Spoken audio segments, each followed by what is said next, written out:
अगर आपकी कोर गर्म होती है तो अननेसेसरी ये पूरा बोर्ड खराब नहीं होता है, तो उसमें चांसेस है कि 2 से 3 बार भी आप इस प्रेडेटर पे काम कर लोगे। और इसका करंट भी अब आपका आफ्टर बिफोर पावर जो हाई बूट आ रहा था ये ऑटो करंट आ रहा था वो बंद हो गया।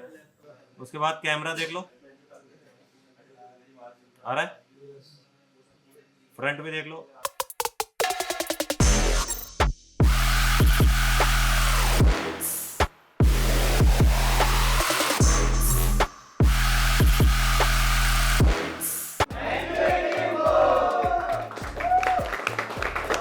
तो हेलो दोस्तों, आज हमारे पास एक केस है जिसमें थोड़ा यूनिक केस है। हमने सोचा आपके साथ वीडियो यूट्यूब पर शेयर करते हैं। तो ये वीडियो रहने वाली है बिफोर पावर में, लेकिन ये बिफोर पावर बोर्ड से नहीं है। इसमें देखना पड़ेगा आपको कहाँ कहाँ से हम इसकी बिफोर पावर निकालेंगे। और इस फ़ोन में चार्जिंग की भी इशू है। क्लाइंट का कहना है चार्जिंग भी नहीं हो रही है, तो चार्जिंग वगैरह सब अपने को चेक करनी होगी। चलिए वीडियो में स्टार्ट करते हैं। दिखाई दे रहा है कितनी शॉर्टिंग आ रही है? 1300। ट्रिगर होगा या नहीं? देखे ट्राई करके, देख के बताना।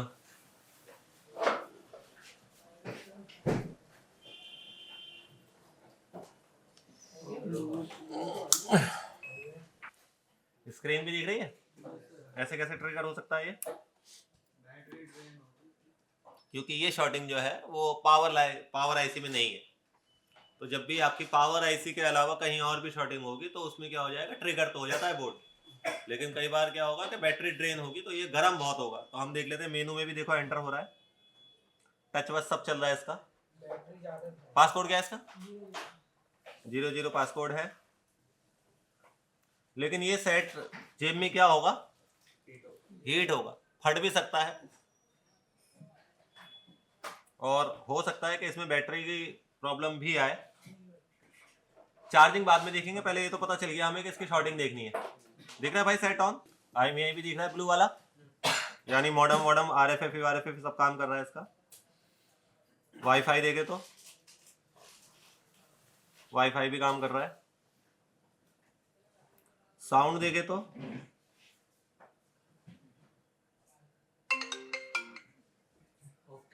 है। कैमरा और देख लेते हैं एक बार। 2x आ रहा है, 0.5 नहीं आ रहा है।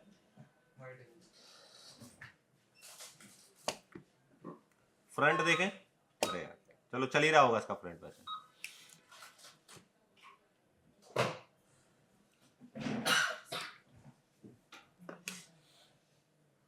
अब देखो, मैंने इसलिए इसे आपको दिखाने के लिए केस डाला है। मैंने लास्ट टाइम भी बोला था कई बार शॉर्टिंग जो होती है ना पत्तों से ही बनती है। तो हमने इसके पत्ते हटाने और फिर से डीसी पे लगा के देख लेना है।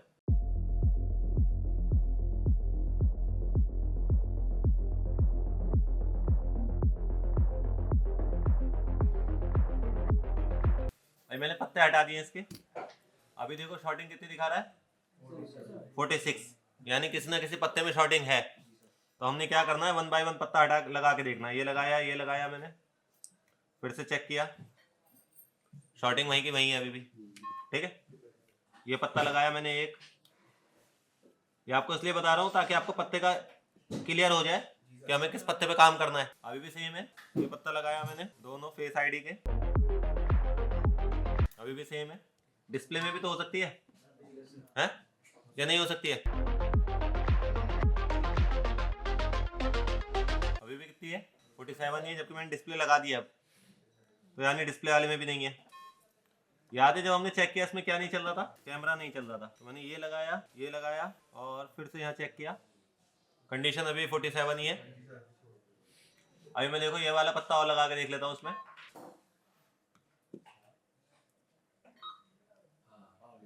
समझ आया कैसे ढूंढना है?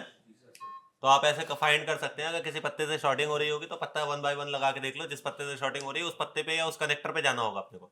तो अभी हमें पता चल गया कि हमें कौन सा वाले कनेक्टर पे जाना है, इस वाले कनेक्टर पे। मे भी हो सकता है ये कैमरा ही खराब हो गया हो गिरने से, मे भी हो सकता है इसकी सप्लाई में कोई दिक्कत हो। क्या करें, या तो अगर आपके पास दूसरा कैमरा है तो डायरेक्ट दूसरा कैमरा लगा के देख लो। क्या कर सकते हो मेरे भाई, अगर आपके पास ये दूसरा कैमरा है तो डायरेक्ट दूसरा कैमरा लगा लो, वरना कंफर्म करने के लिए पहले GR ले लो कनेक्टर की। ये कनेक्टर है वो, ये इस कनेक्टर के पिने हैं। हमें देखना है इस कनेक्टर पे वोल्टेज की कौन कौन सी लाइन है। क्या देखना है भाई? क्योंकि शॉर्टिंग जो बनती है ना वो सिग्नल लाइन से बहुत कम बनती है, ज्यादातर वोल्टेज लाइन से शॉर्टिंग बनती है। तो अपने को वोल्टेज लाइन चेक करने के लिए कंट्रोल दबा लो और एक एक करके सारी बॉल निकाल लो इसकी कौन कौन से, जिसपे वोल्टेज लिखे मिले उस पर कंट्रोल के साथ टिक कर सकते हो आप। जैसे ये वोल्टेज की लाइन है, एक हो गया, ये तो वोल्टेज नहीं सिग्नल है एलपीडीपी के। ये I2C प्रोटोकॉल है, ये ट्रिगर है।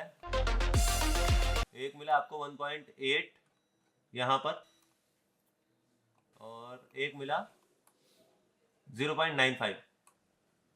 नीचे की पिन पर देखो,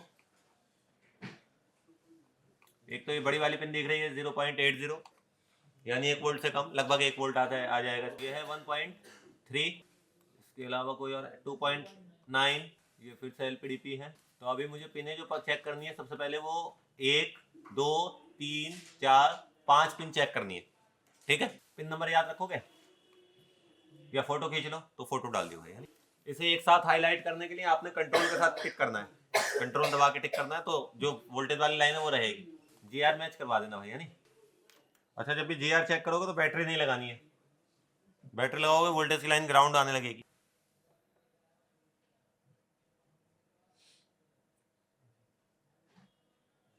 ये तो लाइन शॉर्ट नहीं है, ये बॉडी वाली भी पिन थी एक, ये भी शॉर्ट नहीं है। इधर कौन सी पिन थी?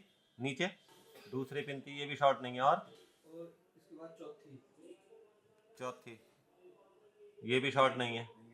एक ऊपर भी थी, सबसे पहली ये आ रही 172, लेकिन लो जीआर आ रही है। लो जीआर क्यों आ रही है? क्योंकि इसकी आईसी जो है वो खराब हो गई है। क्या खराब हो गई है? कैसे पता चला मुझे? मैंने आपको पहले भी थ्योरी में बोला है कि जब भी किसी लाइन की लो जीआर बनेगी तो आपको हमेशा सोर्स पे काम करना पड़ता है, कंपोनेंट से शॉर्टिंग नहीं निकलती है। कंपोनेंट से शॉर्टिंग तभी निकलेगी जब वो लाइन ग्राउंड हो गई होगी, तो वो आईसी से भी हो सकती है, वो कंपोनेंट से भी हो सकती है। लेकिन अगर उस लाइन की जीआर कम हो गई है, इट मीन्स आईसी का अंदर का सर्किट खराब हो गया है। अगर ये आईसी लॉक है तो आपको सेट को रिटर्न करना पड़ जाएगा। जैसे मान लीजिए बेसबैंड सीपीयू है या सीपीयू है तो आप उसे रिपेयर नहीं कर पाएंगे क्योंकि आईसी के अंदर से जीआर कम निकलने लगी। लेकिन अगर ये कोई सी भी ऐसी आईसी जैसे charging IC, ringer IC, camera IC, face ID IC, ये लॉक नहीं होती है, तो अगर इनमें से कोई आईसी है तो आप चेंज कर सकते हो डायरेक्ट उसे। समझ पा रहे हैं मेरी बात को? तो अब अपने को क्या करना पड़ेगा भाई? ये लाइन देखनी पड़ेगी कहाँ से आ रही है। ये वाली पिन थी, यहाँ देखो ये लाइन कहाँ जा रही है। एक एफएल में है, एक रजिस्टर है, और ये पूरे कैमरे को चलाने के लिए यूज हो रही होगी। इस कैमरे के लिए भी होती है। आ कहां से रही है देखो,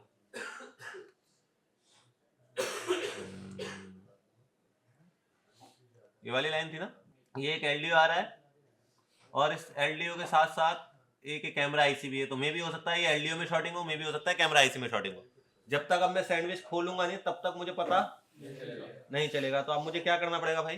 सैंडविच खोलना पड़ेगा। बिना सैंडविच खोले रिपेयर नहीं होगा।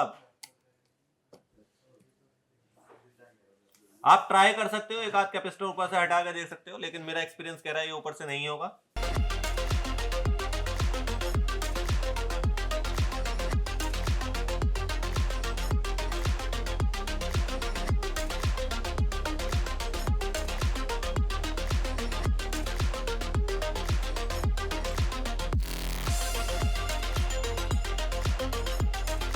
अच्छा, मार्केट में भी ना ये मिलते भी हैं यार।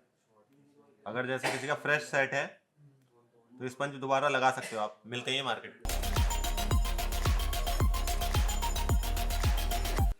हीट मारने से जल जाते हैं कई बार, तो जब ये जल जाते हैं ना तो कई बार कनेक्टर के अंदर घुस जाते हैं ये, तो पहले इन्हें हटा देते हैं हम।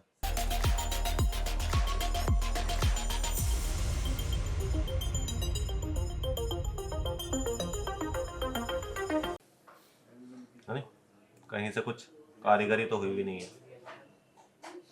बोर्ड फ्रेश ही है इसका भी। जैसे ना जब इसे प्री हीटर पे रखते हैं आप, जैसे अगर आज हम इसे प्री हीटर से खोलना है जैसे, तो प्री हीटर पे रखते हैं तो ये टेढ़ा मेढ़ा रखा जाता है इनकी वजह से, तो ये हटा देने पहले।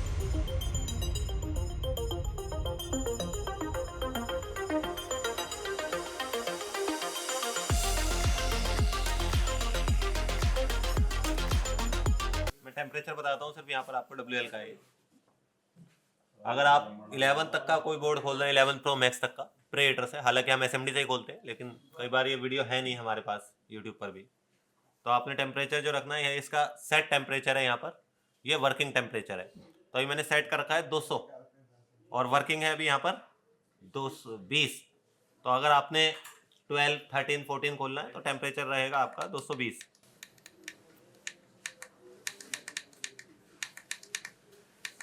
ठीक है। और अगर आप 11 प्रो मैक्स तक का खोल रहे हैं तो आपका 180 इनफ रहता है। तो ऐसे रख देना है बस, इस पे वेट करना है जब ये 220 हो जाए, जहां से टेम्परेचर कितना हो जाए 220, वहां से आपको 40 सेकंड या 50 सेकंड काउंट करना है। थोड़ा सा ट्राई करके देखते हैं हम ऐसे उठा उठा के। जब तक 220 नहीं हुआ है तब तक कुछ नहीं करना है। फिक्स करने के लिए 138 से रिवॉल्व करेंगे आप। जब 138 से रिवॉल्व करेंगे तो डजंट मैटर आप 11 को जोड़ दें या 16 को जोड़ दें, तो 138 का एक ही मेल्टिंग होगा 160 पे चिपक जाएगा ये। रिवॉल्व भी आप इसी पे कर सकते हैं रखकर, जैसे आपने फिल कर दिया इसी पे रख दीजिए उसे, एसएमडी की जरूरत नहीं पड़ेगी, तो भी टेम्परेचर 160 ही रहेगा। तो यानी फिक्सिंग का और रिवॉल्विंग का टेम्परेचर 160 रहेगा। अलग अलग बोर्ड में अलग अलग टेम्परेचर बनेगा। 12 से जो है ऊपर तक का वो 220 रहेगा, 12 से नीचे तक का जो है वो 180 मैक्सिमम रहेगा।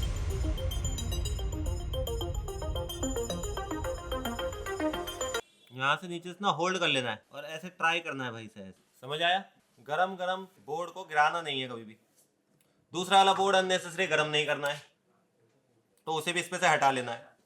ये एक तरीका है प्री हीटर से काम करने का। कई बार लोग बागों को सेफ भी रखता है, लेकिन अगर इससे खराब रहता है बोर्ड, यानी अगर इससे बिफोर या आफ्टर चला गया, तो कई बार इससे सीपीयू गंजा भी निकलता है। जैसे बहुत सारे बंदों के पास नॉलेज नहीं है, उनका बेस बैंड नहीं आ रहा, वो बार बार लेयर जोड़ रहे हैं, और एक बार लेयर नहीं जोड़ी दोबारा प्री हीटर पर रखा, दोबारा प्री हीटर से लेयर जोड़ी, दोबारा जोड़ी। उस कंडीशन में क्या हो गया, आपका सेट जो है वो हाई बूट लेके खड़ा हो गया या फिर लो बूट लेके जीरो हो रहा है। अब आपको पता चल रहा है कि सीपीयू गर्म हो रहा है बार बार। ऐसे बोर्ड का जब आप सीपीयू निकालते हो तो कई बार उसके बीच की कोर खत्म हो जाती है, तो वो सीपीयू गंजा निकल सकता है आपका। तो थोड़ा सा सेफ है, थोड़ा सा अनसेफ भी है अगर आपके पास नॉलेज सही नहीं है। लेकिन ये कंपलसरी नहीं है बोर्ड के लिए कि आपके इसके बगैर आपका काम नहीं होगा। हम सब किससे करते हैं अभी तक? एसएमडी से। तो ये यूट्यूब पे दिखाने के लिए मैंने किया है सिर्फ। कोशिश करो कि जब आप इसे उठा रहे हैं तो इसकी बॉल हाफ मेल्टिंग पे उड़ जाए। हाफ मेल्टिंग समझते हैं? जैसे देखो बॉल पूरी गर्म नहीं हुई है, गोल नहीं हुई है, उससे पहले हमने उठा लिया है। तो अगर ये पूरी तरह से गोल हो जाती है, इसका मतलब क्या है कि आपने उसे देर तक रख लिया है थोड़ा सा।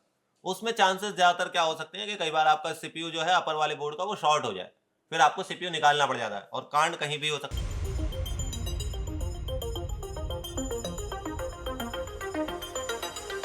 अच्छा, बड़े मॉडल के जो सीपीयू है ना, इनमें कई बार आपको ऐसा लगेगा ऐसे पेस्टेड ही नहीं है। देख रहे हैं आपको साइड से ग्लू नहीं दिख रहा होगा बिल्कुल भी, यहाँ पर स्पेशल 13 और 12 में मैंने बहुत देखा है। तो हम कैसे पता करते हैं कि ये पेस्टेड है या नॉन पेस्टेड है? तो साइड से पता करते हैं। ऐसे साइड से अगर बॉलें दिखने लगेंगी पूरी, देखो इधर बॉल दिख रही है, यहाँ बॉल नहीं दिख रही मुझे, तो आप इसे नॉन पेस्टेड ना समझे। नॉन पेस्टेड होगा तो सारी बॉलें दिख जाएंगी ऐसे ही, तो उसमें ग्लू कम यूज किया गया है बस, लेकिन ये पेस्टेड ही है अभी। तो बहुत से ये देख के सोचते हैं यार ये पेस्टेड नहीं है, तो नॉर्मली निकाल लेता हूँ। निकालने में क्या हो जाएगा, कई बार ओवर सही टेम्परेचर पे आप काम नहीं करेंगे तो सीपीयू के पैड चले जाएंगे। कितना करंट ले रहा था बिफोर में ये? अरे वो तो कैमरा लगा के ले रहा था ना, बिना कैमरे कितना ले रहा था? 49, 47 ले रहा था। तो वही अभी करंट है 49, 47, यानी लेयर से भी नहीं है, यानी नीचे वाले बोर्ड से भी नहीं है इसमें प्रॉब्लम। देखें क्या ट्रिगर हो रहा है अभी बोर्ड जैसा था वैसे ही अभी हमारा, यानी अगर आपके पास ऑन आता है तो अभी भी ऑन ही है ये। तो कई बार प्री हीटर आपके लिए हेल्प भी करेगा, लेकिन इसमें सबसे बेहतर प्रोडक्ट जो है, अगर आप प्री हीटर खरीदना ही चाह रहे हैं तो WL से बेहतर कुछ नहीं है। आप इसके लिए आई रिपेयर का भी आता है, वो 9,000 रुपये में मिल जाता है, लेकिन वो फ्लैट होता है पूरा। उसमें क्या होता है कि अगर आपने ज्यादा देर भी छोड़ दिया तो इसमें क्या होता है, ये कोर गर्म होती है, आपको देख रही होगी। अगर आपकी कोर गर्म होती है तो अननेसेसरी ये पूरा बोर्ड खराब नहीं होता है, तो उसमें चांसेस है कि 2 से 3 बार भी आप इस प्री हीटर पे काम कर लोगे। लेकिन अगर फ्लैट वाला है तो आपने 1 से 2 बार काम करोगे, तो कई बार क्या हो सकता है, आपका नीचे वाला बोर्ड ओवरहीट हो सकता है या ऊपर वाला बोर्ड ओवरहीट हो सकता है। तो अगर खरीदना ही तो ये खरीदना है। हाँ, अभी अपने को देखनी है इसमें कितनी शॉर्टिंग। पहले से थोड़ा ठंडा होने दो। अभी भी 46 है। अपने पास थर्मल दिख ही रहा है आपको, थर्मल में लगाया तो देखो कुछ गर्म होता हुआ मिल रहा होगा आपको। क्या कैमरा ऐसी गर्म हो रही है? दिखाई दी क्या? नहीं दिखाई दी? देखो जरा, अभी मिली? और इसका इसीलिए 0.5 काम नहीं कर रहा है, यानी ये ऐसी गर्म हो रही है इसकी, और ये कैमरा ऐसी ही है इसकी। तो अपने को इसे निकालना है, पहले जीरो में कन्वर्ट करना है। किस में कन्वर्ट करना है भाई? जीरो में। फिर दूसरी आईसी लगाने से पहले पैड वैल्यू ले लेनी है इसकी। क्या ले लेनी है? पैड वैल्यू से क्लियर हो जाएगा कि आपको इसके बाद के सर्किट पे काम नहीं करना है। अगर आप डायरेक्ट लगा देंगे हो सकता है एक बार में आपका सक्सेस आ भी जाए, लेकिन अगर नहीं आया तो फिर आप कंफ्यूज है कि आईसी खराब है या नीचे की सर्किट में कोई दिक्कत है। पैड वैल्यू से क्या पता चल जाएगा आपको कि इसके इनपुट सर्किट जो है, यानी इसके पहले के सर्किट जो है या इसके बाद वाले जाने वाले सर्किट जो है, उनमें से कोई सर्किट शॉर्ट या आईसी खराब है। चलें आगे।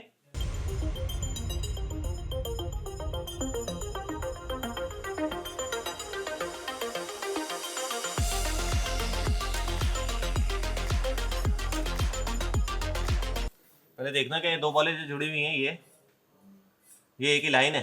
नहीं, ये भी अलग है, ये भी अलग है, ये भी अलग है। तो अपने को एक आध कैपेसिटर हटाना पड़ सकता है इसमें से भी, क्योंकि बॉल इस पे गिर गई है। दिख रही है क्या?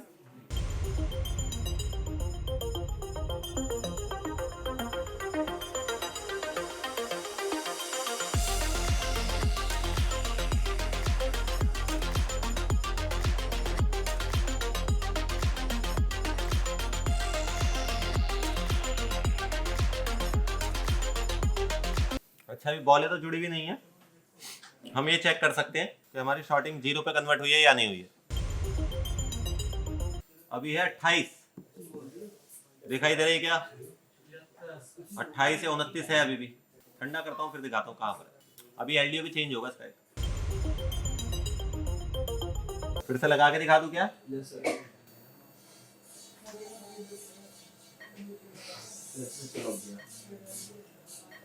देखा?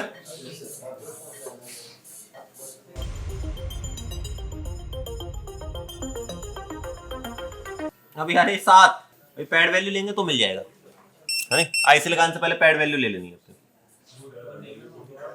तो शायद अपने को कुछ लीकेज विकेज मिल जाए।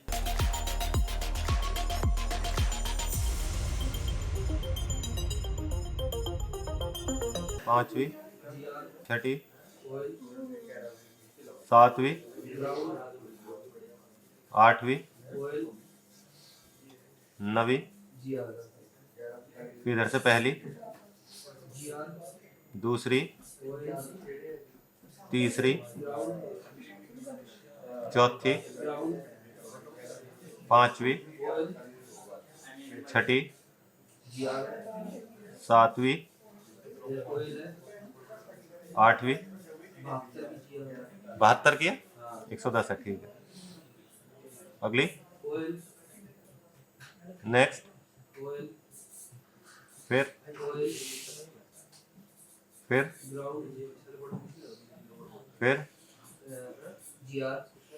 ठीक है। इसको अभी देखते हैं। नेक्स्ट,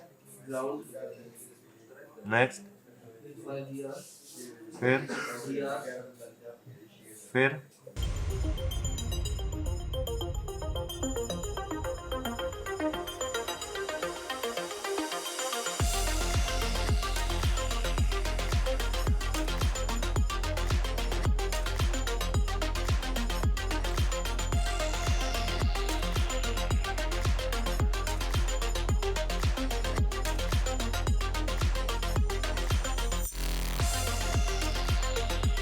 पहले इस आईसी को लगाने से पहले ना वो 7 मिली एम देख लेते हैं। 8, 7,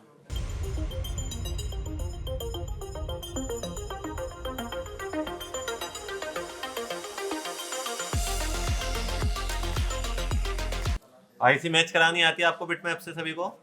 कौन सी किस में लग जाएगी? हालांकि 13 की तो दोनों कैमरा आईसी एक ही है।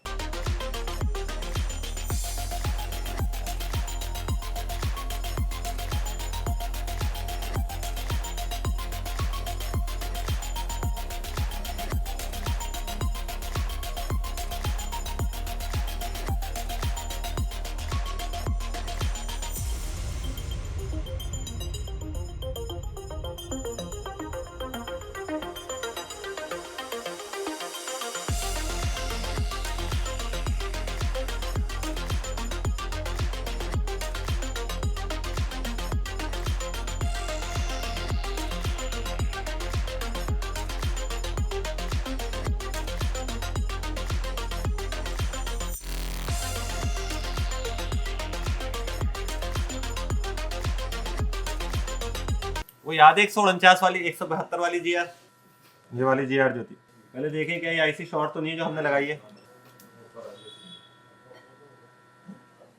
तो ये आईसी तो ठीक है। ये 1.8 जो है ये उस LDO से होकर ही आएगा, बट इसे VDD मेन मिल रहा होगा ना, तो ये VDD मेन इसे यहाँ से मिल रहा है।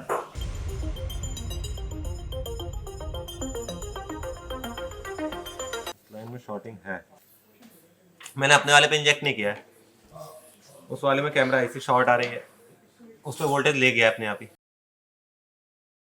बताना इसकी GR कितनी है अभी, है नहीं? GR है ग्राउंड है? GR है ना अभी, ये वाली VDD मेन है।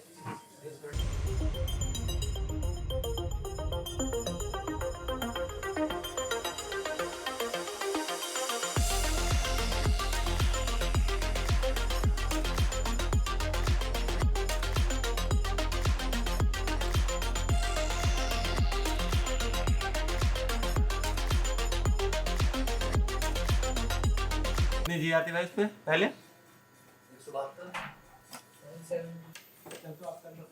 अभी अरे 400 500 समथिंग। इसका कैमरा लगा के देख लेते हैं बाहर से ही। चलो अभी मैंने ना कैमरा लगा दिया कंफर्म करने के लिए। अब इसके कैमरे पत्ते के साथ भी ओके है, यानी तुम्हारा कैमरा ठीक है मेरे भाई।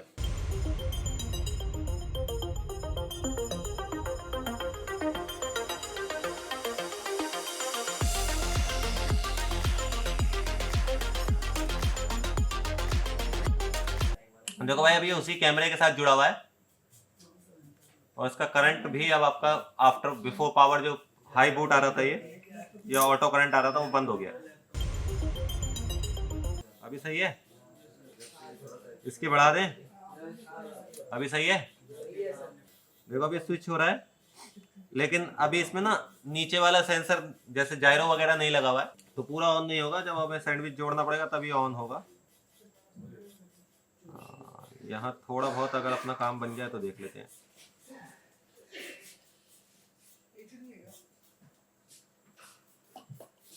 जैसे फ्रंट कैमरा भी नहीं लगा हुआ है,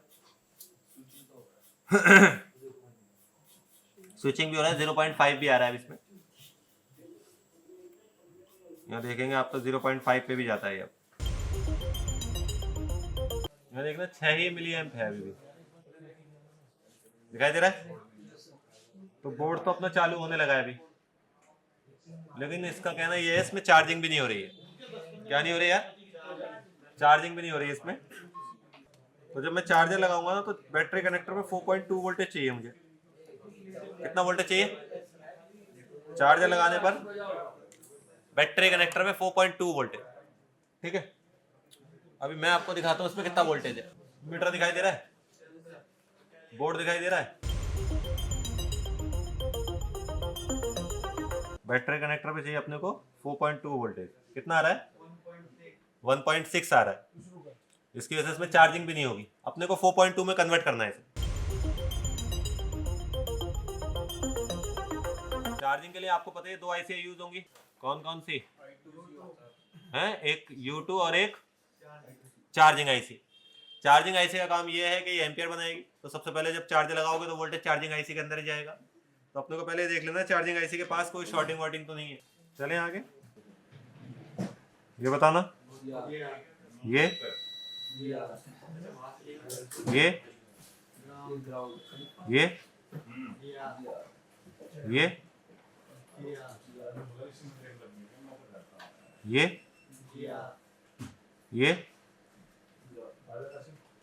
ये ये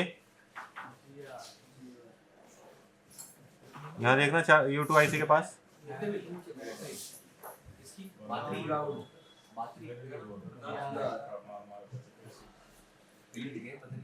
शॉर्टिंग तो कोई नहीं है, सिर्फ मुझे चार्जिंग आईसी हटा के उसकी पैड वैल्यू लेनी है।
देख रहे 2.5 हो गई।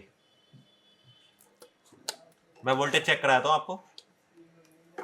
डीसी पे तो सबको पता ही चल गया होगा, आपको शायद थोड़ा वैसे ही दिख रहा हो। और अब मैं चार्जिंग पे लगा रहा हूँ, देखना 9 वोल्ट में भी शिफ्ट हो रहा है या नहीं। हो गया, देख लो एम्पियर, देखो एम्पियर एम्पियर एम्पियर भी उठ गया। ठीक, तो अभी भाई इसमें चार्जिंग भी होने लगी है और आपका बिफोर भी 0 हो गया बिल्कुल। अच्छा जी, वीडियो पे दिखाना था मुझे 4 वोल्ट, पहले कितना आ रहा था 1.5 या 1.6 आ रहा था। अब अपने को कितना चाहिए, 4 वोल्ट आ जाना चाहिए।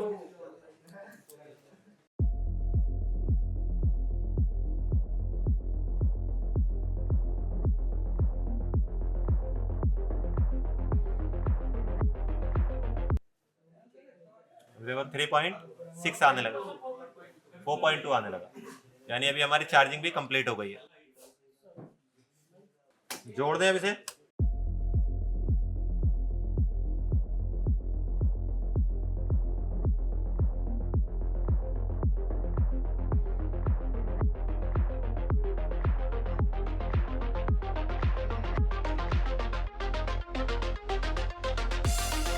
इतना लहरा रहा है ये बोर्ड, इतना लहरा रहा है, मैंने फ्लक्स ना ज्यादा डाल दिया इसमें।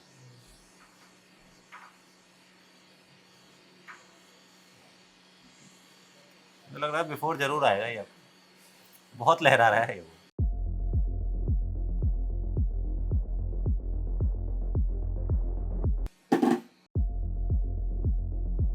देखिए भाई शॉर्ट तो ना हो गया,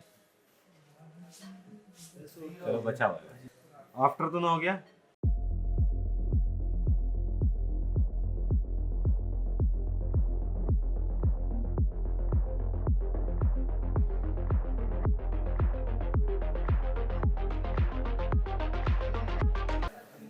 अच्छा जी, अभी आ रहा है जैसे ब्लू, दिख रहा है क्या आपको? ब्लू नहीं दिख रहा है, ब्लैक दिख रहा है। यहाँ ये देखना है कि नो सिम है या नहीं, सही है। मॉडम तो आ रहा है, वाईफाई भी आ रहा है। यहाँ पर देखना है, यहाँ पर मोबाइल सर्विस ना, मोबाइल सर्विस यहाँ दिख रही है, मोबाइल सर्विस। यहाँ पर अगर RFFE काम नहीं करेगा ना, तो यहाँ पे सेलुलर का मैसेज आ जाएगा। ये ब्लू इसलिए आ रहा है क्योंकि अभी ये हाउसिंग में नहीं डला हुआ है, ब्लैक इसलिए आ रहा है अभी। ऑडियो और देख लेते हैं, फिर हाउसिंग में डाल देंगे, कैमरा वैमरा पे तो देखना है।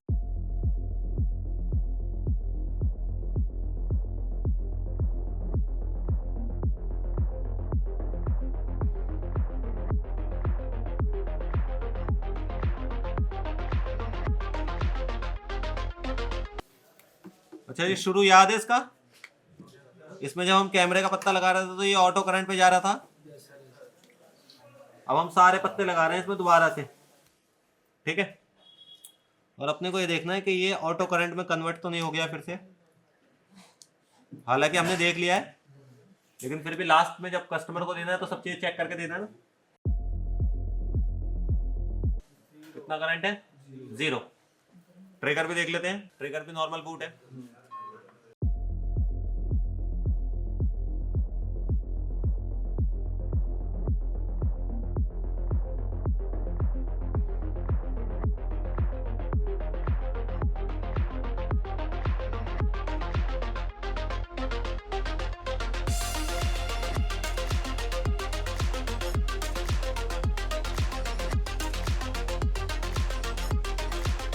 पासकोड बोलिए, 0000 क्लोज।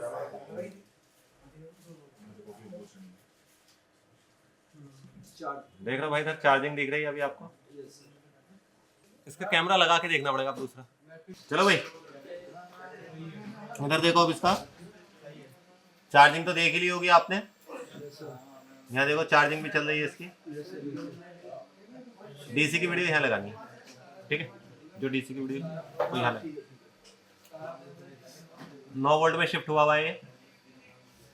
और जी ब्लू IMEI नंबर चाहिए अपने को, आ रहा है ब्लू। वाईफाई चल रहा है और साउंड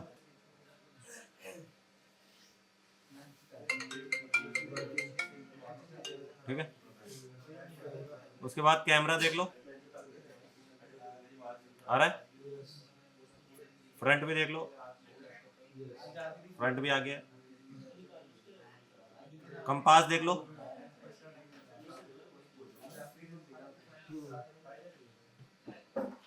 मेजर, पहले मेजर भी नहीं आ रहा था। एक माइक और चेक कर लिया करो, इससे पैनिक बनती है कई बार। यहाँ पर hello one, hello hello hello hello hello hello hello. इसमें इतना केस था कि तुमने मिस कर दिया इसकी वीडियो। जैसे भी आपने देखा कि अगर इस तरह का सेट आपके पास आता है तो इसी स्टेप से आप भी उसे रिपेयर कर सकते हैं। मिलता है अगली वीडियो में। Thank you.